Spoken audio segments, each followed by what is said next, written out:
ছাগলীটো আমাৰ ঘৰলৈ আহিছে, কেনেকৈ পাক খালে এইটো আচৰিত কথা এতিয়া দেই।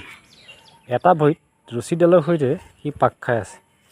ইয়াক এতিয়া খোলা যাব, ইয়াক ধৰি পেলাই খুলিম। কাৰ ছাগলী নাজানো, এইটো আমাৰ ঘৰলৈ আহিছে। আহ আহ আহ আহ আহ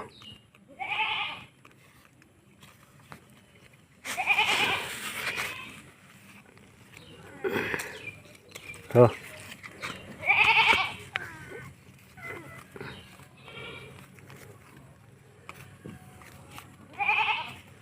কি আচৰিত পাক খাইছে অ'।